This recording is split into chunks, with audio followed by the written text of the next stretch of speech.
नमस्कार दोस्तों, आज के इस वीडियो में हम लोग भूगोल का 3 विचारधारा देखने वाले हैं जो बहुत ही अहम विचारधारा हैं। पहला विचारधारा है पर्यावरणीय निश्चयवाद, दूसरा है संभववाद और तीसरा है नव निश्चयवाद। ये तीनों विचारधारा का आज हम लोग आंसर देखने वाले हैं और बहुत ही सरल भाषा में देखेंगे। ये विचारधारा बेसिकली सभी एग्जाम में पूछे जाती हैं, लेकिन हम लोग ग्रेजुएशन का क्लास कर रहे हैं तो ग्रेजुएशन के आधार पर देखेंगे। ये लगभग 15 नंबर के क्वेश्चन आते हैं तो आंसर इसका थोड़ा लॉन्ग होगा, लेकिन आप लोग निश्चित रहिए सरल भाषा में बताएंगे। तो बिना देरी के चलिए वीडियो शुरू करते हैं। आप लोग वीडियो के लास्ट तक बने रहिएगा और अपने दोस्तों के साथ शेयर कर दीजिए ताकि वो भी इस विचारधारा को समझ सके। ठीक है, क्वेश्चन देखने से पहले हम लोग तीनों विचारधारा को शॉर्ट में समझ लेते हैं, क्योंकि शॉर्ट में समझना आसान होता है। अगर आप लोग शॉर्ट में समझे रहेंगे तो नोट्स बनाना भी आसान होगा। तो पहले शॉर्ट में हम लोग समझ लेते हैं तीनों विचारधारा को, फिर उसके बाद इसका नोट्स देखेंगे। देखिए, पहला जो है पर्यावरणीय निश्चयवाद, ये विचारधारा को जर्मनी के भूगोलवेत्ता दिए थे। ठीक है, जर्मनी के रहने वाले थे भूगोलवेत्ता और जिनका नाम था फ्रेडरिक रेटजेल। ठीक है, फ्रेडरिक रेटजेल ने पर्यावरणीय निश्चयवाद विचारधारा को दिया।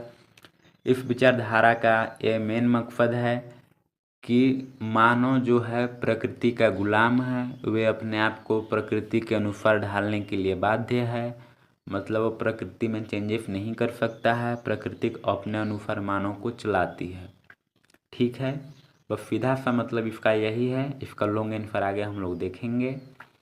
और दूसरा हम लोग समझते हैं संभववाद। ठीक है, संभववाद जो विचारधारा है, संभववाद विचारधारा को पाल विडाल डी ला ब्लास दिए थे। ठीक है, विडाल डी ला ब्लास जिनका पूरा नाम है, और वे फ्रांस के रहने वाले थे।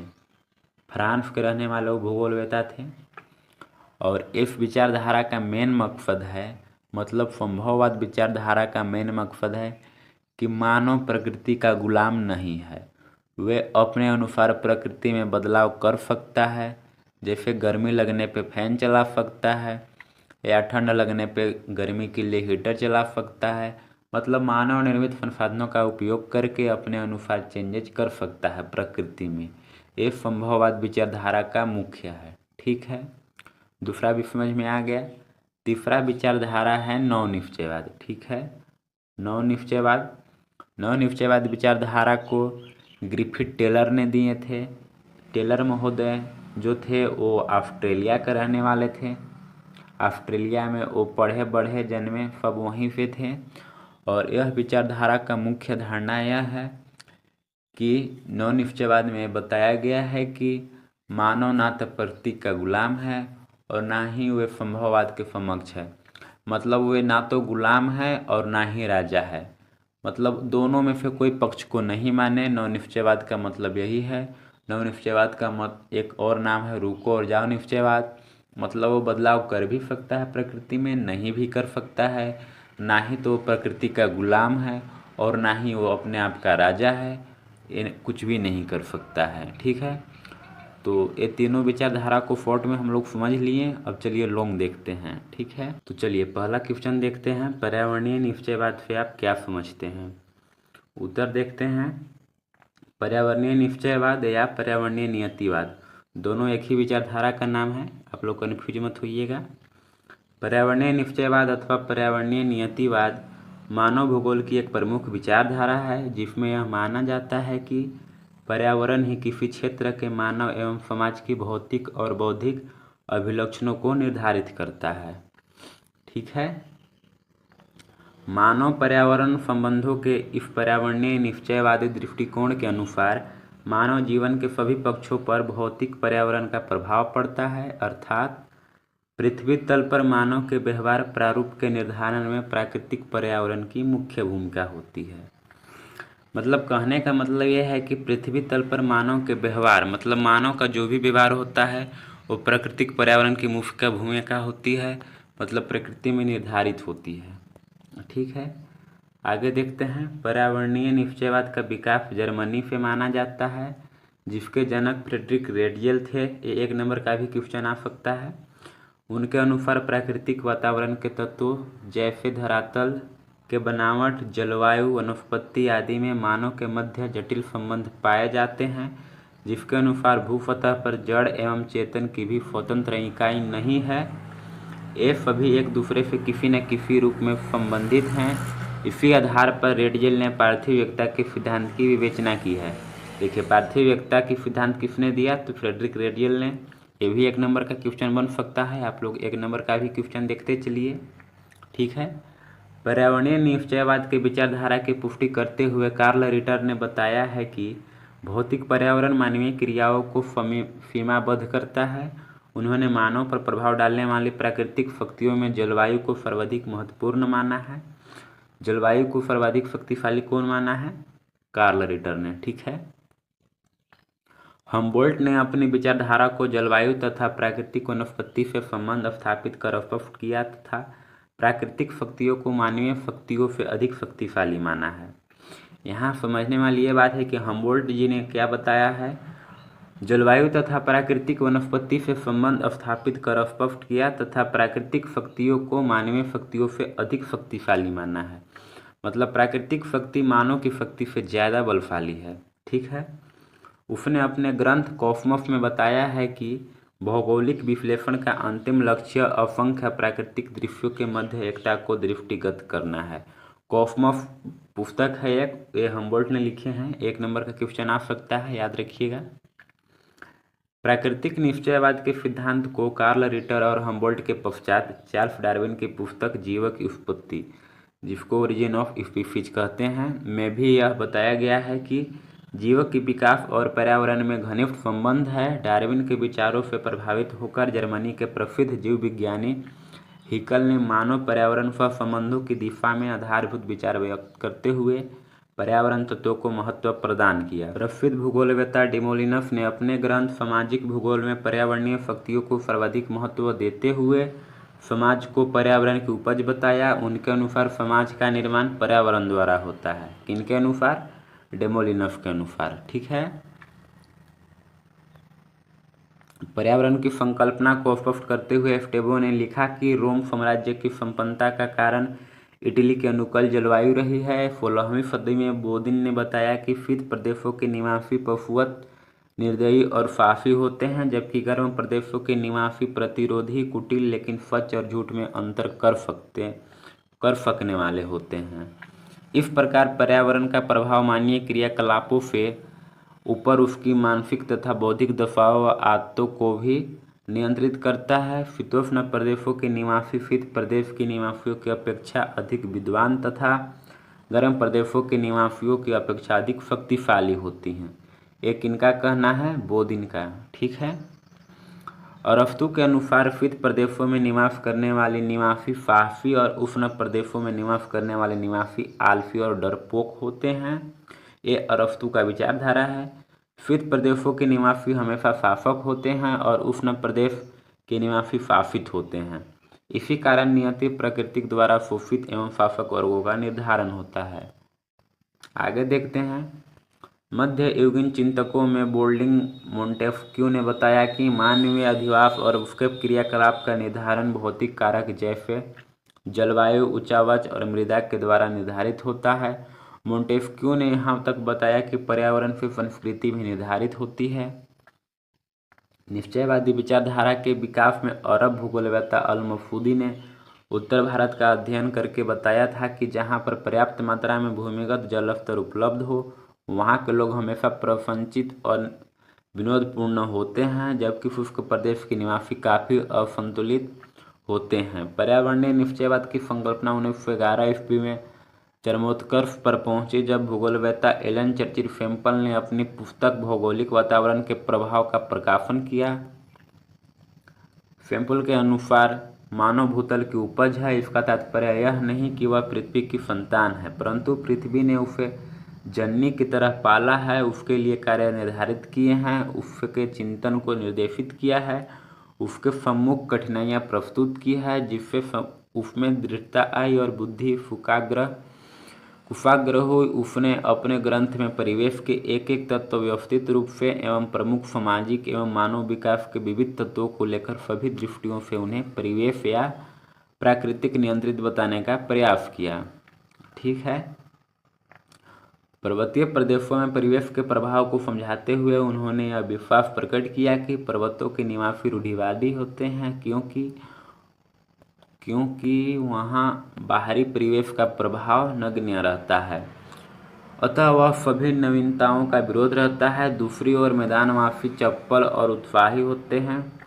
तटवर्ती प्रदेशों के निवासी विश्व के विभिन्न प्रदेशवासियों से संपर्क में आने के कारण धर्माढ्य या रूढ़िवादी नहीं होते।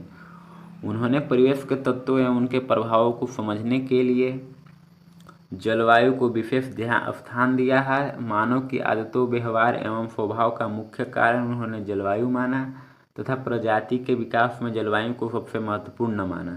सैंपल ने यह मानव की प्रकृति के सामने मात्र मोम या प्लास्टिक का पुतला माना जिससे कि वह प्रकृति की इच्छा अनुसार ढालती है। यह भी कहा कि ज्यों-ज्यों मनुष्य विविध विधि से प्राकृतिक साधनों पर निर्भर करेगा त्यों-त्यों वह प्राकृतिक से छुटकारा तो नहीं पा सकेगा, पर प्राकृतिक उसके लिए अधिक लचीली या अनुकूल बनेगी, अतः वह प्रकृति को अपने लाभ के लिए अधिक सरलता से प्रयुक्त करेगा। दूसरे शब्दों में सभ्यता के विकास का अर्थ है कि प्राकृतिक संपदा का अधिकतम उपयोग एवं पृथ्वी और उसके निवासियों का निकट सहयोग। अतः सैंपल ने दृढ़ता से नियतिवाद का पक्ष लेने पर भी मानव को प्रकृति का सभी दशाओं में दास नहीं माना। चलिए, पहला प्रश्न खत्म हुआ। दूसरा प्रश्न देखते हैं। संभववाद से आप क्या समझते हैं? मानव वातावरण संबंधों के स्पष्टीकरण के रूप में संभववाद के विचार की पूर्णतः विवेचना करें। मतलब संभववाद के बारे में कुछ भी क्वेश्चन आए, इससे रिलेटेड आए, ये आंसर लिख देना है। आप लोग समझिए अच्छी तरह से। चलिए उत्तर देखते हैं। संभववाद, पॉसिबिलिज्म जिसे कहते हैं इंग्लिश में, संभववाद का तात्पर्य है कि प्रकृति भिन्न भिन्न क्षेत्रों में मानव प्रगति के लिए एक निश्चित सीमा के अंदर अनेक संभावनाएं प्रस्तुत करती है और प्रत्येक समुदाय अपनी तकनीकी क्षमता, अपने संस्कारों और मूल्यबोध के आधार पर अपने विकास का मार्ग स्वयं चुनता है।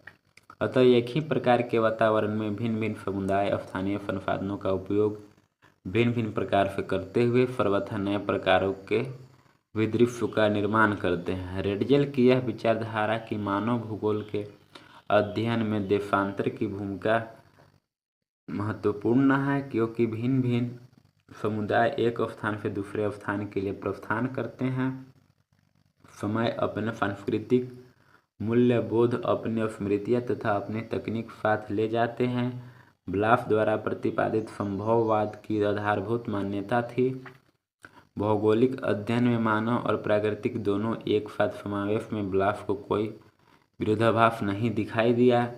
देखिए, संभववाद का विचारधारा विटार्डिला ब्लाफ दिए हैं, ठीक है। ब्लाफ की मान्यता रही है कि एक ही प्रकार के पर्यावरण में पीढ़ी दर पीढ़ी चलते आ रहे सामूहिक प्रयास के परिणाम स्वरूप प्रत्येक क्षेत्र में निवास करने वाला मानव समुदाय सामाजिक और आर्थिक जीवन की एक विशिष्ट और प्रायः अनूठी पद्धति का सर्वथा अलग संस्कार और मूल्यबोध विकसित कर लेता है, जो कि उस समुदाय की मानसिक का अभिन्न अंग बन जाता है। जीवन पद्धति और मूल्यबोध की इसी सम्मिलित मानसिकता को ब्लाफ ने जेनरो डी बॉर्ड का नाम दिया। ब्लाफ का यह चिंतन प्रारंभ से ही यही रही है कि मानव स्वयं एक क्रियाशील प्राणी है तथा वह अपने वातावरण परिवेश का उपयोग स्वयं के अनुभव के आधार पर करता है। उन्होंने स्पष्ट किया कि उनके अनुसार समस्त भौगोलिक प्रगति में प्रबल विचारधारा यदि है तो वह है सार्वभौमिक एकता। मानव भूगोल के गोचर पदार्थ अर्थात मानव रचित दृश्य भूमि सार्वभौमिक एकता से संबंधित है, जिसकी रचना स्वयं पृथ्वी के प्रत्येक भाग में भौगोलिक दशाओं के योग से हुई है। उन्होंने वातावरण निश्चयवाद की जगह एक विचारधारा प्रस्तुत की। उन्होंने रेडजेल की तरह प्राकृतिक के आधिपत्य या निरंतरकारी प्रभाव को कहीं भी स्वीकार नहीं किया। प्रदेशों की संकल्पना, ब्लाफ ने प्रदेशों की सीमा को अचल या परिवर्तनशील नहीं माना। उनके अनुसार अनंत प्रदेशों के सीमावर्ती क्षेत्रों में संक्रमण या प्रस्थायी क्षेत्र हो सकते हैं। ऐसे प्रदेशों का अध्ययन उन्होंने व्यवहारिक माना। एक प्रदेश में प्राकृतिक घटनाओं एवं कारकों की अंत निर्भरता की खोज करके उनकी अन्य प्रदेशों की एक ही घटना का कारकों को समता एवं विषमता के आधार पर अन्यों से तुलना की जानी चाहिए। एक प्रदेश के कारकों के प्राकृतिक परिवेश के साथ वहाँ के निवासियों की परंपराएं, तकनीकी कुशलता, अन्य आर्थिक और सामाजिक एवं सांस्कृतिक मूल्यों के प्रभावों को भी सम्मिलित किया जाना चाहिए। उनके सहयोग से ही प्रदेशों में स्वरूपित लक्षणों को उत्कृष्ट विधि से समझा जा सकता है। प्रादेशिक अध्ययन ब्लास ने किसी भी राजनीतिक इकाई में प्राकृतिक परिवेश के अनुकूलता के अनुसार विकसित लघु इकाइयों या प्रदेशों का उत्कृष्ट वर्णन किया है। ब्लास के अनुसार ऐतिहासिक विकास की दीर्घकालिक प्रक्रिया में मानव बसाव वाले सभी क्षेत्रों की अपनी अलग पहचान बन जाती है। उनका अपना विशिष्ट व्यक्तित्व विकसित हो जाता है। पृथक पृथक स्थानीय सांस्कृतिक समूहों और सामाजिक गुटों के इस प्रकार से विकसित निवास क्षेत्रों को ब्लास ने प्यूज फ्रांसीसी शब्द पियोफॉन से बना है।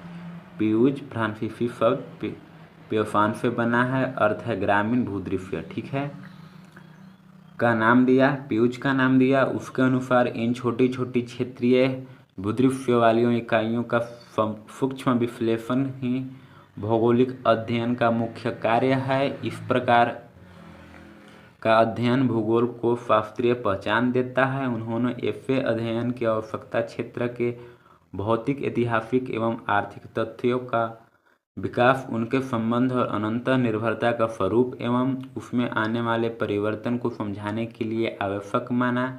प्राकृतिक एवं मानव निर्मित तथ्य एक दूसरे के अविभाज्य हैं। क्षेत्रीय अध्ययन को ब्लास ने अनाली के माध्यम से विशेष लेखों द्वारा उद्देश्यपूर्ण बनाने का प्रयास किया। आगे देखते हैं भौगोलिक वातावरण। ब्लास ने भूतल के प्राकृतिक तथ्यों का अलग से व्यवस्थित अध्ययन नहीं किया, फिर भी उन्होंने इनके अध्ययन को भूगोल के विकास के लिए महत्वपूर्ण माना। अतः जब भी भौतिक भूगोल संबंधित कोई भी मुख्य खोज अथवा रचना उपलब्ध हुई तो उसने एनल्स में विशेष स्थान दिया। उनका दर्शन बहुमुखी एवं विस्तृत आधार वाला रहा है। स्पष्टतः समझाया कि भौतिक वातावरण जिसका निर्माण भूतल के भौतिक तत्वों से होता है के लक्षणों को समझने के बिना उनके प्रभाव के स्तर को स्पष्ट नहीं किया जा सकता। किसी भी प्रदेश के अध्ययन में ऐसे भौतिक तत्वों के सम्मिलित प्रभाव को मानवीय तत्वों के साथ स्थान मिलना आवश्यक है। ठीक है, 2 क्वेश्चन कंप्लीट हुए। तीसरा और इस वीडियो का लास्ट क्वेश्चन है। उम्मीद करते हैं कि आपको समझ में आ रही होगी। अगर आप लोग को PDF चाहिए तो वीडियो को डिस्क्रिप्शन में ग्रुप का लिंक है, वहाँ से ज्वाइन हो जाइए, आप लोग को PDF मिल जाएगा। और वीडियो को अपने दोस्तों के साथ शेयर कर दीजिए। ठीक है, देखिए लास्ट क्वेश्चन है इस वीडियो का, नवनिश्चयवाद का संक्षिप्त वर्णन कीजिए। या नवनिश्चयवाद के बारे में कुछ भी पूछेगा, या आंसर आप लोग को लिखना है। अच्छे से समझिए, वीडियो को देखिए। उत्तर देखते हैं इसका। चलिए,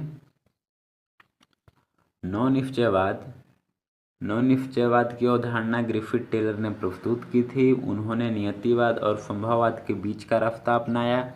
उन्होंने भूगोल को एकमात्र चरित्र को ध्यान में रखते हुए बताया कि भूगोल को न तो नियतिवाद जैसा कठोर न ही संभववाद जैसा लचीला होना चाहिए, बल्कि दोनों के बीच मध्यम मार्ग का अनुसरण करना चाहिए। उन्होंने रूको-जानिश्चयवाद का प्रतिपादन किया। इसने ही नवनिश्चयवाद भी कहते हैं। मतलब रूको और जानिश्चयवाद का दूसरा नाम नवनिश्चयवाद, या नवनिश्चयवाद का दूसरा नाम रूको और जानिश्चयवाद। ठीक है, 1 नंबर का यह सकता है। टेलर के अनुसार प्रकृति की अपनी सुंदरता है तथा उसके अपने नियम हैं। मनुष्य के लिए आवश्यक है कि वह सर्वप्रथम रुक कर समझे तथा उसके बाद विकास की योजनाएं बनाए। मतलब प्रकृति को समझे, उसके बाद विकास के लिए नियम बनाए। ठीक है, ग्रिफिथ टेलर के विचार का समर्थन अनेक विद्वानों ने किया, जिसमें टैथम, फेवर, रोजर मिनफुल प्रमुख हैं। चूंकि ये समर्थक अधिकांश अमेरिकन तथा ब्रिटिश थे, अतः इस विचारधारा को American and British school of geography भी कहा जाता है। ठीक है, ग्रिफिथ टेलर ने 1920 ईस्वी में सर्वप्रथम प्रकाशित अपने बहुचर्चित ग्रंथ ऑस्ट्रेलिया में एवं बाद में बहुत ही बुद्धिमत्तापूर्ण विधि से स्थान स्थान पर तर्क, उदाहरण एवं स्पष्टीकरण देते हुए अपने चिंतन को सावधानीपूर्वक सिद्ध करने का प्रयास किया। उन्होंने एक और तो मानव की सृजन शक्ति को स्वीकार किया, तो दूसरी ओर प्राकृतिक प्रभाव से मानव को मुक्त नहीं माना। उनकी मान्यता रही कि मानव प्राकृतिक परिवेश को अपनाकर उसमें अपने आप को आत्मसात कर उसमें सहयोग कर अपने अनुकूलों का संवर्धन कर सकता है। उसने मानव के प्रभाव को स्वीकार करते हुए निर्देश दिया कि मानव किसी देश के विकास को तीव्र और धीरे कर सकता है, परंतु वह बुद्धिमान है तो उसे भौतिक परिवेश द्वारा निर्देशित दिशा से दूर नहीं हटाना चाहिए। आगे वह प्राकृतिक के प्रभाव एवं मानव के सहयोग को संक्षेप में किंतु बहुत ही प्रभावशाली शैली में लिखता है।